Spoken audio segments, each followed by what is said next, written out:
Have you ever stood in a room filled with years of memories, wondering how you'll ever sort through it all? When 73-year-old Vivian stood in her living room surrounded by 40 years of memories, she had just 48 hours before the moving truck arrived. Her adult children lived across the country, and she was completely alone with decades of accumulation. What happened next shocked everyone, including herself. She didn't just clear her entire 3-bedroom home in 2 days. She actually felt liberated for the first time in years. The secret? 7 ruthless tricks that go against everything you've been told about decluttering. And the best part, any senior can do this, even if you're overwhelmed, tired, or don't know where to start. I'm going to share Vivian's exact system because what she discovered changed everything about how seniors approach decluttering. You see, Vivian wasn't naturally organized. Quite the opposite. After her husband passed 2 years ago, their home became a museum of memories she couldn't bear to touch. Sound familiar? Here's what makes Vivian's story so powerful. She didn't spend months agonizing over every item like most decluttering advice suggests. Instead, she used 7 counterintuitive tricks that work specifically for seniors who are dealing with a lifetime of possessions, limited energy, and emotional attachments to their belongings. By the end of this video, you'll have the exact roadmap Vivian used. No fluff, no feel-good nonsense, just the raw truth about what actually works when you need results fast. But here's the thing that surprised me most about her approach. Have you ever felt overwhelmed by the thought of decluttering your entire home? Drop a comment and let me know your biggest challenge. I read every single one. Vivian's first trick is what she called the triage method, borrowed from emergency medicine. Just like doctors don't treat every patient the same, you can't treat every possession equally. This saved her from the paralysis that kept her stuck for years. Here's how it works. You divide your stuff into 3 categories in just 15 minutes per room. First, things you can't live without: medications, important papers, daily essentials like your favorite coffee mug. Second, things you might need someday. This is the danger zone where most of us get trapped. Third, things you haven't touched in over a year. Those go automatically, no exceptions. But here's the ruthless part. Vivian treated might-needed items like the haven't-touched ones. She realized someday is often just fear talking, and fear keeps you buried in clutter. Vivian started in her kitchen, where necessity is clear. In 15 minutes, she saw she had 23 coffee mugs but only drinks tea now, 3 sets of china untouched since 1987, and enough gadgets to open a diner. She kept 2 mugs, donated the china, and trashed 90% of the gadgets, including a bread maker used twice in a decade. The breakthrough? She realized keeping things just in case didn't make her feel secure. It made her anxious every time she opened a drawer. By room 3, she was hooked, triaging her living room and ditching 47 decorative pillows for a 6-person couch and 12 blankets in a house kept at 75 degrees. What's your just-in-case item? Drop it in the comments. Maybe it's mugs or old clothes, and let's start breaking that cycle together. The second trick saved Vivian from the exhaustion that stops most decluttering attempts. Seniors have about 10 minutes of emotional decision-making energy before mental fatigue kicks in, making everything feel overwhelming. Vivian set a timer for 10 minutes per small area, not a whole room, but a drawer, a shelf, a cabinet. When the timer went off, she stopped, even mid-task. This kept her fresh and focused, turning decluttering into manageable sprints instead of a marathon. She started with her bedroom dresser's top drawer, filled with expired meds from 1998, 17 dead pens, and old Christmas cards. In 10 minutes, she filled a trash bag and rediscovered space she'd forgotten. Stopping while she still had energy made her eager for the next session. By day one's end, Vivian had done 24 sessions, 4 hours of focused work without burnout. She'd sip tea or rest between sessions, keeping her stamina up. This approach is genius because 10 minutes feels doable, even with arthritis or low energy. Vivian's third trick is one of the most powerful. She called it the stranger test. It's a mental shift that cuts through the emotional fog of decluttering. She asked herself one question about every item: would a stranger understand why I kept this, or would they think I'm hoarding? This perspective strips away guilt and nostalgia, letting you see your stuff clearly. Vivian applied this to her photo albums, a common sticking point for seniors. She had 23 albums filled with blurry vacation shots, duplicates, and pictures of people she couldn't name. A stranger wouldn't keep 200 near-identical beach photos, they'd pick the best ones. So, Vivian condensed them into 3 albums that told her story, donating the rest without a second thought. This test gave her clarity and permission to let go. She used it on her wardrobe too. Vivian had dresses from her teaching days, unworn for 15 years, that no longer fit her body or lifestyle. Would a stranger keep outdated suits for a retired woman who loves gardening now? No way. She donated them to a charity for young professionals, feeling lighter with every hanger. My neighbor Tom, 80, tried this and cleared his garage of old camping gear, realizing a stranger wouldn't keep tents for someone who doesn't camp anymore. What's one item a stranger wouldn't understand you keeping? Share it in the comments. Naming it is the first step to letting go. The 4th trick tackles the biggest fear seniors face. What if I need this someday? Vivian called this the replacement reality check, and it's a game changer.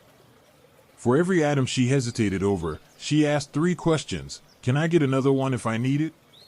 What's the cost to replace it? How often have I needed it in the last 5 years? This exposed how irrational just-in-case thinking can be. Take her 12 screwdrivers scattered in junk drawers. Could she get one if needed? Yes, at any dollar store. Cost to replace? Under $15 for a set. Times used in 5 years? 0. She kept one and donated the rest. This logic was liberating. It showed that keeping things was costing her more in stress and space than replacing something ever would. Vivian applied this to her craft supplies, boxes of yarn, fabric scraps, dried up paints. If she wanted to paint again, fresh supplies would be better than crusty ones from 1987, and they'd cost less than $20. Her basement chairs, stored for a hypothetical dinner party, were another revelation. She hadn't hosted more than 4 people in years, and renting chairs was cheaper than storing them. My friend Ellen, 82, used this to ditch a juicer she hadn't touched since 2016, realizing she could buy one for $30 if she ever needed it. What's your just-in-case item that's easy to replace? Drop it in the comments. Let's do this reality check together. The 5th trick was Eleanor's secret to staying sane. She called it the energy meter. She ranked items from 1 to 10 based on how much emotional effort they deserved.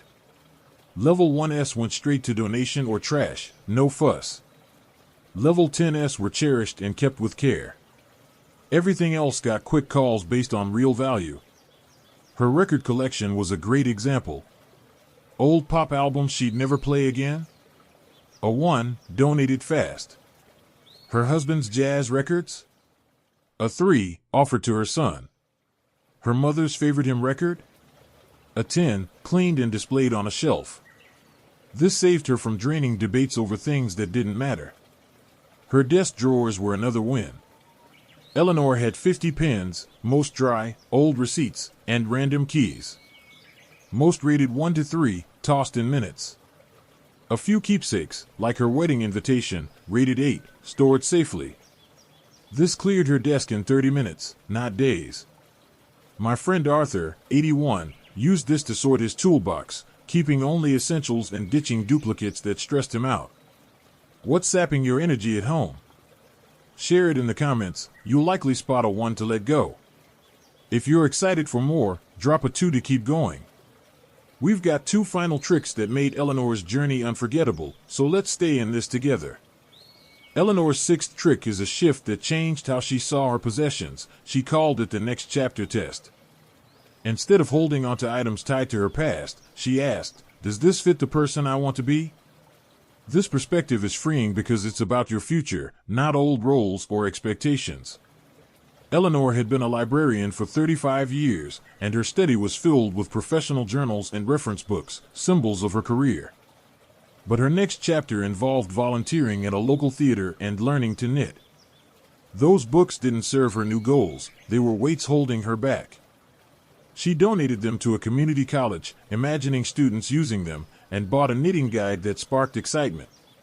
This test reshaped her guest room too, cluttered with craft supplies for projects she'd lost interest in.